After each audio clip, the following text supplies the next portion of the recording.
예루살렘에 시므온이라 하는 사람이 있으니 이 사람은 의롭고 경건하여 이스라엘의 위로를 기다리는 자라. 성령이 그 위에 계시더라. 그가 주의 그리스도를 보기 전에는 죽지 아니하리라 하는 성령의 지시를 받았더니 성령의 감동으로 성전에 들어가매 마침 부모가 율법의 관례대로 행하고자 하여 그 아기 예수를 데리고 오는지라. 오늘은 시므온의 길 한결같음이란 제목으로 우리 함께 말씀을 나누겠습니다. 이제 오늘부터 3월 한 달은 길이란 주제를 가지고 함께 말씀을 나눌 텐데요. 성경에 등장하는 여러 인물들이 걸어간 그 인생의 길이 오늘 우리들에게는 어떤 의미와 적용점이 되는지가 이번 한 달의 주제라고 말씀드릴 수 있습니다. 그 중에 오늘은 첫 번째 시간 시므온의 길, 이 성경에 나오는 여러 인물들이 있는데요. 그 중에 한결같은 인생을 살았던 시므온에 대해서 한번 살펴보겠습니다. 몇 년 전에 1000만 명 우리 한국 사람이 봤던 영화 중에 암살이란 영화가 있습니다. 이 영화는 1933년이 배경입니다. 그때에 여러 주인공이 있었지만 그 이정재라는 배우가 분했던 염석진이라는 인물이 이제 등장을 합니다. 물론 여기는 이 영화는 상업 영화이기 때문에 사실은 실제 인물과 허구적인 내용들을 이렇게 많이 섞었습니다. 그래서 이 영화를 역사로 보기엔 좀 무리가 있는데요. 근데 어쨌든 이 실제로 염석진이라는 인물이 있었던 사람입니다. 이분은 원래는 일본 총독을 암살하려고 했던 독립운동가였는데 일제에 의해서 잡혀가지고 고문을 당한 후에는 그 1933년도에 그 독립운동하는 분들을 이렇게 일제에 고발하는 친일 행위자로 지금은 이제 역사가 기록하고 있습니다. 어쨌든 그분을 모티브 삼아서 이정재라는 배우가 연기를 했는데요. 그 영화의 마지막 부분에 재판하는 장면이 나옵니다. 그런데 그 재판장에서 검사가 그런 질문을 하는 거예요. 이 염석진에게 당신은 왜 친일을 했습니까? 이런 질문을 합니다. 그랬더니 어쨌든 우통 벗고 총알 맞았다 이런 얘기 하면서 이분 한 얘기가 그거예요. 내가 친일을 한 이유? 해방될 줄 몰랐다는 거예요. 해방이 올 줄 몰랐다는 거예요. 해방이 올 줄 알았으면 내가 그렇게 안 했지. 그런데 해방이 올 줄 몰라서 그랬다. 이런 대사가 나옵니다. 상당히 인상 깊은 대사의 한 장면인데요. 실제로는 재판장에서 그런 말이 없었다고 그러죠. 그런데 감독이 그 표현을, 없는 표현을 만든 건 아니고요. 다른 분이 했던 말인데 그걸 따온 겁니다. 그럼 그 말을 실제 누가 했느냐 하면 우리 한국 사람 중에 가장 아름다운 시와 수필을 썼던 미당 서정주 선생님이 계시는데요. 이분이 친일 행적에 대해 비판받고 공격받았을 때 그때 본인의 썼던 글에 대한 일종의 변명처럼 하신 말씀이 바로 그 얘기였다는 거예요. 일본이 그렇게 빨리 패망할 줄 몰랐다. 아쉬움은 있지만 약간은 또 이해가 되는 구석도 있습니다. 사람이 그런 존재이기 때문에 그런 거죠. 미래를 확실히 안다면 실수할 사람 별로 없을 겁니다. 어느 편에 설 것인가? 우리는 항상 지금 현재 강하고 미래에 이길 것 같은 편에 서는 것에 익숙한 사람들입니다. 그런데요, 그렇지 않은 사람들도 있는 거예요. 한결같은 사람들이 있습니다. 놀랍게도 불리한 편이지만 옳다고 생각하는 바에 끝까지 서 있는 사람들도 있습니다. 제가 지난주에 그 유관순 열사에 대한 내용을 잠깐 말씀을 드렸는데, 그리고 지난 주 중에 우리나라에서 유관순에 대한 영화가 개봉을 했습니다. 그 영화를 제가 보진 못했는데요. 그 영화가 지금 많은 사람들이 가서 보시는 모양이더라고요.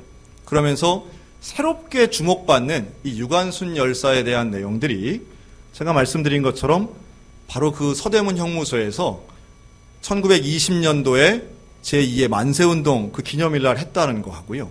또 하나 서대문 형무소 그 7호실, 8호실에 그렇게 계셨는데 그 작은 감방 안에 너무도 많은 이 조선인들이 있었던 거죠. 그리고 그 안에서 얼마나 고생을 하면 누울 수도 없었고 앉을 수도 없어서 그 좁은 감방 안에서 그 수많은 사람들이 일어서서 있었고 줄을 맞춰서 걸었다 하는 기록이 있습니다. 뿐만 아니라 그 감옥 안에서 아이를 낳아서 그 낳은 아이를 같이 키웠다는 거예요. 또 최근에는 대한이 살았다라고 하는 그 안에서 노래도 불렀다는 거예요. 근데 그 노래가 곡조는 이어지지 않았는데 가사가 그 아들들에 의해서 내려온 게 있습니다. 여기 보면 피눈물로 기도했네. 하나님께 기도했네. 대한이 살았다.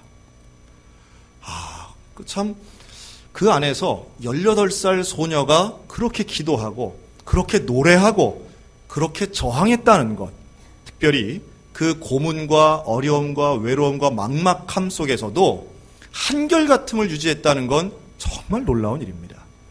어떤 이는 변절했지만 어떤 이는 한결같았다라고 하는 것, 놀라운 일이 아닐 수 없어요. 어떻게 이게 가능했을까? 오늘 성경에 나오는 시므온이라는 인물도 사실은 참 어렵고 암담한 시대 속에 한결같은 믿음을 살았던 사람, 오로지 한 분 이스라엘의 위로를 기다리며 하나님이 인정하시는 믿음의 삶을 산 줄로 믿습니다. 당시 이스라엘은 로마의 지배를 받으면서 암담한 상황이었습니다. 정치적으로도 경제적으로도 암담했고요. 특별히 영적으로 암담한 시대였습니다. 구약의 말라기가 끝나고 시작의 마태복음이 시작하는 그 중간을 중간기라고 하는데요. 이 기간이 약 400년입니다. 그런데 이 400년 동안 하나님이 말씀하지 않는 거예요. 어떤 선지자도 예언자도 등장하지 않아요. 하나님의 말씀이 사라진 시대, 하나님의 기적이 예언이 없는 그 시대, 마치 영적 진공 시대 같았던 그 암담함의 시기에 시므온은 이스라엘의 위로를 기다리고 있었다고 말합니다. 사실 시므온은 예루살렘에 있으면서 집안도 괜찮았고 본인도 배운 것도 많고 특별히 성전 안에서도 주도적인 역할을 했을 사람이라고 예상합니다. 즉 자기 혼자 먹고 사는 데는 부족함이 없는 사람이었을 거라는 거예요. 그러나 그에게는 소원이 있었는데 이스라엘, 우리 민족, 우리 나라에 하나님의 위로가 임하게 해달라고 기도했다는 거예요. 그리고 그걸 기다렸다는 거죠. 여러분, 위로라고 할 때 이 파라클레이토스라고 하는데 이 위로는 등을 토닥토닥 두드려주는 뭐 이런 개인적 차원의 위로만 얘기하는 건 아닙니다. 물론 이것도 필요하겠지요. 그러나 그걸 넘어서는 본질적인 위로, 영적인 위로입니다. 놀랍게도 오늘 성경은 그것을 성령을 기다렸다 이렇게 말씀하죠. 성령을 보혜사라고 하지 않습니까? 이 보혜사가 바로 위로자라는 뜻입니다. 성령이 오셔서 성령을 통한 위로, 이스라엘 민족 전체가 받을 그 위로에 대해 이 시므온은 기다리고 있었던 거죠. 좀 오늘날 우리들의 입장하고 좀 비슷하지 않나 생각이 듭니다. 사실 우리 대한민국이 물론 100년 전에 비하면 경제가 성장하고 눈부시게 발전했음에도 불구하고 많은 사람들이 지금 어렵다고 아우성입니다. 지난달이죠. 우리나라의 이 출생률이 드디어 0.98로 내려갔습니다. 둘이 결혼해서 한 명을 안 낳는 시대가 된 거예요. 여러분, 이게 다른 나라도 그러면 조금 지금 시대가 그런가 보다라고 하겠는데요. 서구에 그토록 개인주의가 팽배한 그런 나라들도 프랑스라 이런 나라도 다 2.0이 넘어가요. 그런데 우리나라가 OECD 국가 유일하게 1.0 아래로 내려오는 거예요. 자, 이것은 좀 특별한 겁니다. 독특한 겁니다. 심각한 겁니다. 지금 현재 대한민국이 가지고 있는 그 심각함의 문제, 암담함의 문제가 있는 거죠. 왜냐하면 단순히 아이를 안 낳는 것이 아니라 왜 안 낳느냐? 이 질문을 생각하면 정말 암담한 거예요. 왜 안 낳습니까? 첫째는 결혼을 안 하기 때문에 안 낳는 거죠. 왜 결혼을 안 합니까? 경제적인 이유, 개인주의적인 이유도 있지만 또 하나 있어요. 바로 미래에 대한 불안함이라는 거예요. 뭔가 자기가 변하는 것을 내가 주도하는 게 아니라 다 다른 존재, 시대에 의해서 또 남에 의해서, 앞세대에 의해서 나는 이미 피해자라는 생각들을 많이 갖고 있는 것 같아요. 지난달에 우리 전국에서 많은 졸업식들이 있었습니다. 특별히 이 대학을 졸업하는 대학교 졸업식에 요즘은 이제 그런 거 많이 하더라고요. 유명한 인사들이 가가지고 유명 인사들이 가서 이제 축사도 하고 하는데 여러분 요즘에 그런 20대의 졸업하는 현장에서 화제가 되고 많은 20대들의 공감을 불러일으키는 축사가 무언가 들어보니까 제일 많이 나왔던 표현 중에 하나가 이겁니다. 큰 꿈을 꾸지 마라. 계획을 세우지 마라. 네 탓이 아니다. 되게 이런 내용이었어요.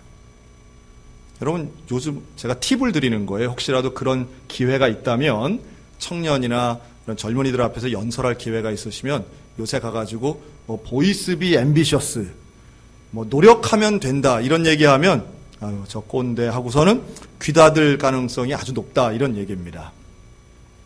그럼 우리 자녀 세대하고 이야기할 때도 이런 거를 아시고 말씀하시면 됩니다.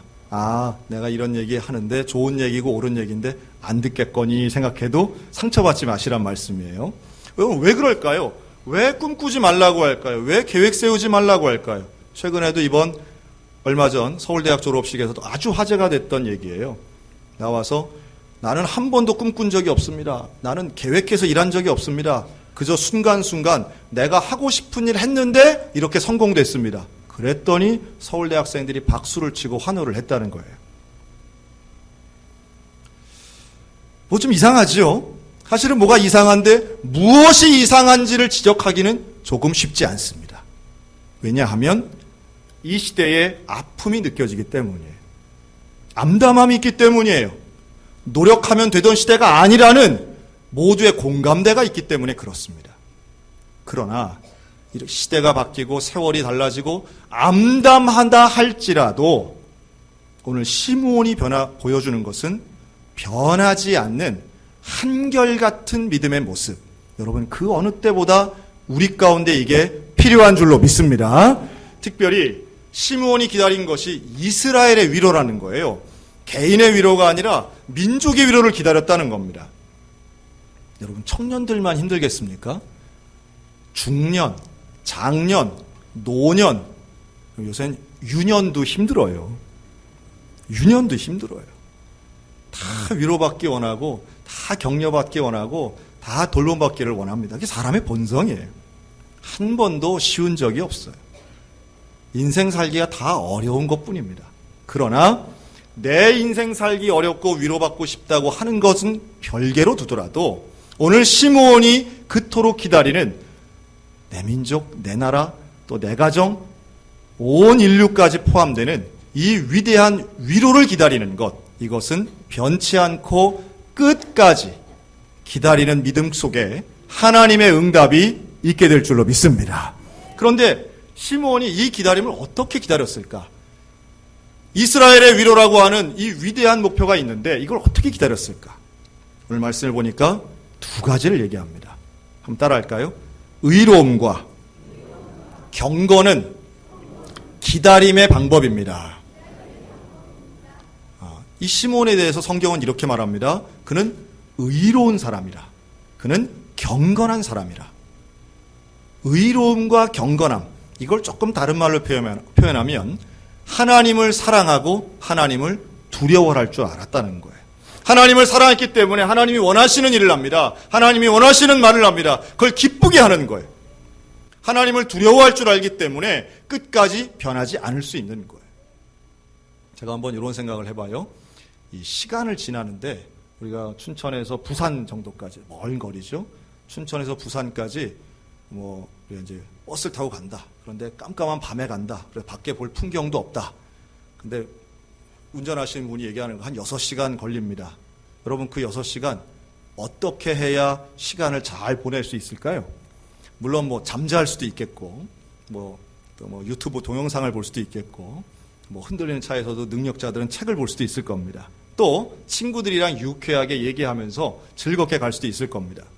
어떤 방법이든 사람마다 차이는 있겠으나 저는 제일 미련한 방법 하나를 압니다. 제일 어리석은 방법 하나를 아는데 시계를 보고 있는 겁니다. 시계 보고 있으면 어떻게 해야 돼요? 시간이 잘 안 가죠. 여러분 예배 시간도 마찬가지예요. 예배 시간에 시계 보는 거 아닙니다. 요즘은 시계 옛날에야 손목 시계 보고 이러지 요즘은 시계 보시는 분 별로 없더라고요.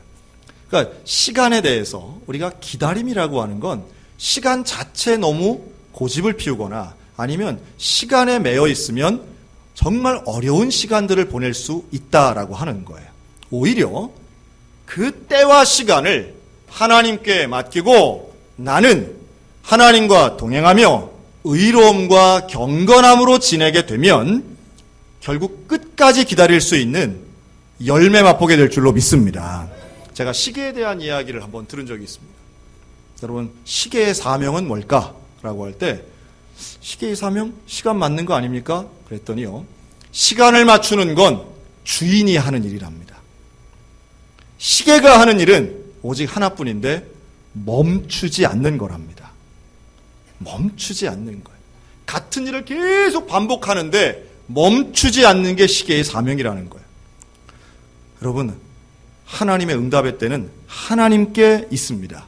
우리가 할 일은 아무리 악하고 아무리 불의한 시대라 할지라도 정직하고 의롭게 살면서 세상과는 구별된 경건함을 가지고 살면, 그리고 끝까지 그 경건함을 유지하는 한결같음이 있으면 하나님의 때에 위대한 결실을 경험하게 될 줄로 믿습니다.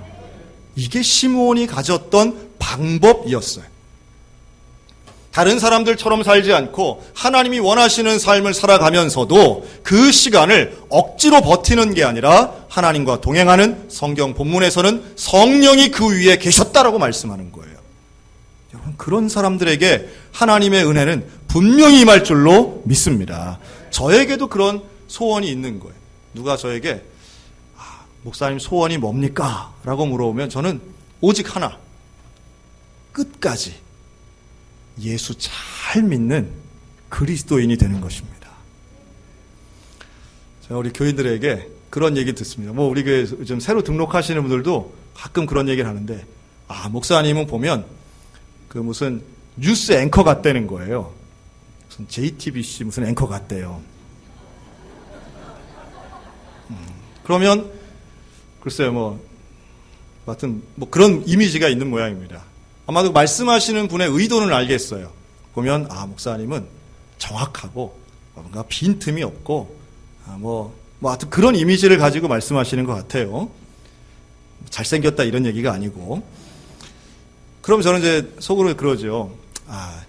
참 설교자가 단상에 서 있으면 그럴듯해 보입니다.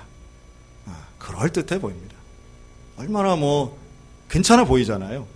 그런데 여러분, 제가 그렇게 빈틈 하나 없고 아주 거룩하고 아주 성결한 이런 사람일까요? 아니면 허술하고 실수 많고 이런 사람일까요?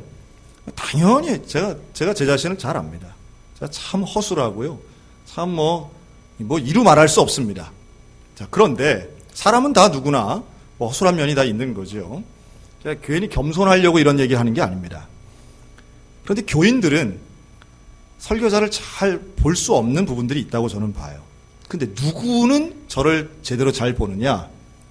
제일 가까이 있는, 그렇죠, 저하고 같이 사는 사람들은 저의 모습을 다 보는 거죠. 그래서 저에게 소원이 있다면 제가 이 세상 떠나는 날 저에게 있는 저희 집 3남매, 또 제 아내, 저에 대해서 우리 아빠는 진짜 그리스도인이었어. 우리 아빠는 목사님인 것 동시에 정말 예수님을 따라가려고 일생을 최선을 다하는 분이었어. 저는 이런 얘기를 죽으니까 못 듣겠지만 듣는 게 아주 소원이에요. 교인들이야 칭찬 많이 하시죠. 잘 모르니까 칭찬하시는 거지. 모르는 게 또 다행이기도 합니다. 시므온이 하나님이 인정하시는 일생을 한결같이 살았다는 것은 얼마나 귀하고 중요한 칭찬인지 몰라요. 우리 모두에게 이러한 동일한 인정이 있는 거룩한 일생을 사시기를 우리 주님의 이름으로 축원합니다. 그러기 위해선 한 가지 이 시므온을 통해서 배울 수 있는 또 하나의 중요한 방법이 하나 있는데요. 한번 따라 하실까요? 분명한 삶의 목표가 있으면 변질되지 않습니다. 사람이 살다 보면 계속 바뀌는 것 같아요. 변질되죠. 성경은 그걸 타락한다 이렇게 말합니다. 처음에는 괜찮은 것 같은데 시간이 갈수록 달라지고 타협하고 뭔가 처음의 원칙을 버리거나 고치거나 아니면 바꾸면서 사람이 달라지는 경우 얼마나 많이 보는지 몰라요. 세상 어려운 것 중에 하나가 그 초심을 유지한다는 것 아니겠습니까? 처음 신입사원 때의 마음, 그거 가지고 살면 그거 얼마나 끝까지 겸손하겠어요. 처음 결혼식 할 때의 마음, 그 마음 가지고 살면 불행할 가정이 어디 있겠습니까? 그런데 우리의 마음 자세가 조금씩 달라지더라는 거죠. 근데 이게 달라지지 않는 가장 중요한 모티브 중에 하나, 바로 오늘 시몬을 통해서 배우는 것은 삶의 분명한 목표. 여러분, 이 삶의 분명한 목표가 있으면 변질되지 않는다고 확신합니다. 100년 전 우리 조상들도 그러지 않았겠어요? 100년 전에 1919년 3월 1일 만세운동을 합니다. 여러분, 이때 얼마 전 대통령께서도 그런 얘기 했는데 당시에 인구가 1600만 명이었습니다. 그런데 그 1600만 중에 만세운동에 참여하신 분이 200만 명이에요. 이건 정말 대단한 겁니다. 거의 건강하고 이런 사람들은 다 나온 거예요. 200만 명이 만세를 외칩니다. 자, 그렇다면 우리 강원도도 마찬가지였죠. 철원역 앞이나 우리 춘천 장터나 양양이나 원주나 다 그런 만세운동을 할 때에 얼마나 감격스러웠겠습니까? 모두가 모여서 만세를 할 때 금방이라도 독립이 될 거라고 생각하지 않았겠어요? 그런데 실제로 독립은 언제 일어납니까? 1945년. 그때 광복이 있어요. 26년이나 걸린 거예요. 여러분, 그 26년 기간 동안 오히려 일제는요, 더 탄압하고 더 많이 잡아가고 더 많이 죽인 거예요. 독립선언서 그거 지금처럼 무슨 SNS가 있습니까? 아니면 무슨 복사기가 있습니까? 그 한 장 한 장을 등사해서 그거를 소 달구지에 싣고 사람들이 어깨에다 메고 목숨 걸고 전국에 갖다 뿌린 거예요. 태극기 하나를 만드는 것도 얼마나 어려웠나 몰라요. 그렇게 해서 만들어가지고 만세운동을 했는데 독립은 되지 않아요. 그럼 얼마나 암담했겠어요. 1년, 2년, 10년, 20년이 지나도 광복이 되지 않는 거예요. 여러분, 그런 가운데에서도 끝까지 조국의 해방과 조국의 독립을 믿은 사람들은 한결같이 변질되지 않고 끝까지 한 길 간 줄로 믿습니다.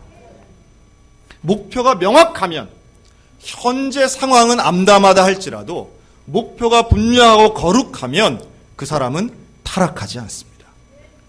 시험은 오지요. 유혹은 옵니다. 강한 공격이 옵니다. 전신갑주 입고 끝까지 한결같이 기다리는 사람에게는 결국 하나님의 때가 임할 줄로 믿습니다.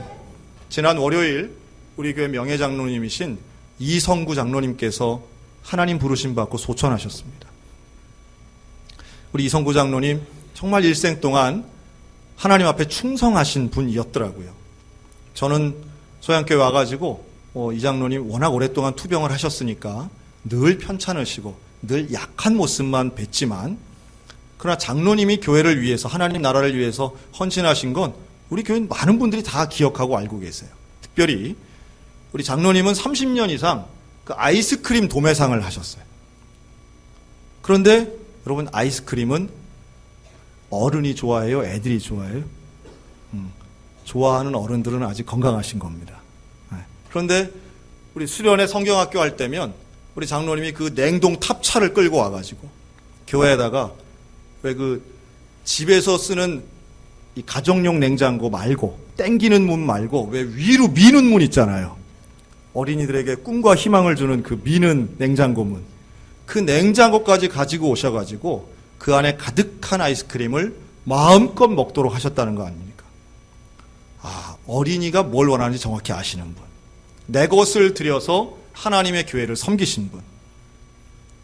아들도 하나님께 바쳐서 목사로 만드신 분. 그리고 일생을 끝까지, 제가 병원으로 신방 가고 집으로 가면 그 숨을 몰아쉬시면서도 장로님이 마지막까지 하셨던 말씀은 이거예요. 나는 괜찮습니다. 제가 볼 때 전혀 안 괜찮아 보이는데 괜찮으시다는 거예요. 그러면서 늘 교회는 어떻습니까? 교회는 어떻습니까? 교회 자주 못 가 죄송합니다. 그래도 교회를 위해서 늘 기도하고 있습니다.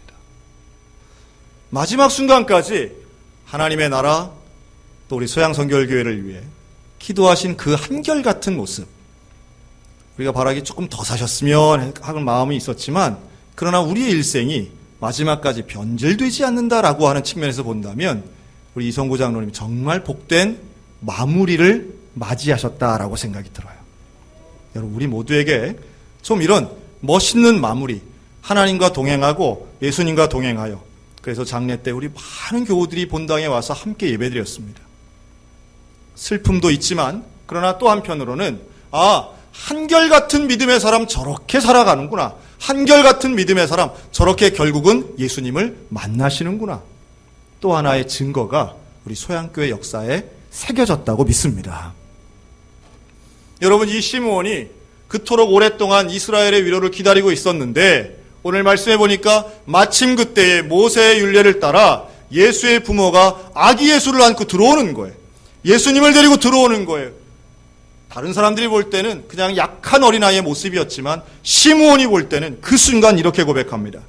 이제는 말씀하신 대로 종을 평안히 놓아주시는도다. 여러분, 이 말씀은 그냥 하는 말이 아닙니다. 마치 우리말로 하면 이제는 죽어도 뭐가 없어요? 여한이 없고, 이제는 내가 받았던 사명이 다 이루어졌고, 미션 컴플릿, 다 이루어진 거예요. 하나님 말씀하신 이사야서에서 말씀하셨던 이방을 비추는 그 빛을 내가 지금 보았다. 나는 평생 이스라엘의 위로를 기다렸는데 이제는 나를 평안히 놓아주시는구나. 여러분, 사명을 감당한 사람의 입에서 나오는 아름다운 고백인 줄로 믿습니다. 오늘 우리들에게도 예수 그리스도를 통한 위로와 그 응답은 얼마나 필요한지 몰라요. 지금 얼마나 많은 사람들이 실제로 그리스도를 통한 위로가 필요함에도 불구하고 그걸 모르기 때문에 경제만 이야기하고 있고, 그걸 모르기 때문에 시대만 이야기하고 있고, 자기 건강만 얘기하고, 그저 우리 가족의 안위만 얘기하고, 눈을 하나님께로 보지 못하니까 엉뚱한 데에서 위로를 찾으려고 하니 100년 전에 비하면 지금 우리는 얼마나 부요한데, 100년 전에 비하면 우리는 지금 얼마나 자유로운데, 여전히 사람들은 미래가 없다고 얘기하고 암담하다 얘기하고 절망스럽다고 얘기하면서 위로를 달라고 말하고 있어요. 여러분, 최소한 우리들은 우리가 기다리고 말하는 위로는 달라야 된다고 믿습니다. 우리가 믿는 위로는 시므온이 기다렸던 그 위로이고, 우리가 바라고 기다리는 위로는 바로 예수 그리스도인 줄로 믿습니다. 그래서 우리의 입술을 통해서 좀 고백했으면 좋겠습니다. 제가 어떤 다른 교회 목사님 하시는 거 보니까 되게 근사해 보이더라고요. 그게 뭐냐 하면, 제가 이제 질문을 드릴 텐데요. 질문을 드리면 그 질문에 답을 하는 겁니다. 근데 답은 딱 정해져 있어요. 자, 한번 저를 따라 하실까요? 예수 그리스도. 자, 지금 요거보다 1.7배 조금 더 크게 하는 겁니다. 자, 제가 질문을 연습이에요. 연습 한번 하겠습니다. 자, 우리의 구원자는 누구입니까? 예수 그리스도. 자, 이렇게 하는 겁니다. 이렇게 하는데, 이런 거 할 때는 앉아서 하는 게 아니라 서서 하는 겁니다. 자, 우리 잠깐 일어서서 다 한번 일어나서 우리의 위로자 되시고 구원자 되시는 그분을 좀 고백했으면 좋겠습니다. 한결같은 믿음으로 살기 위해서입니다. 자, 제가 질문하면 그것 또박또박 답을 해주시기 바랍니다. 우리의 위로는 누구입니까? 예수 그리스도. 우리의 치료자는 누구입니까? 예수 그리스도. 우리의 능력은 누구입니까? 예수 그리스도. 우리를 붙잡아 주실 분은 누구입니까? 예수 그리스도. 위기를 헤쳐나갈 힘은 누구입니까? 예수 그리스도. 우리와 평생 동행할 분은 누구십니까? 예수 그리스도. 아멘. 자, 우리 박수하고 앉겠습니다. 하나님께서 우리와 함께 하실 줄로 믿습니다. 우리에게 참된 위로 주시는 그분을 기억하고 일생을 한결같이 기다리셨으면 좋겠습니다. 그분 예수 그리스도 안에 우리 한마음으로 함께 위대한 인생을 살아가는 우리 모두가 다 되시기를 주님의 이름으로 축원합니다.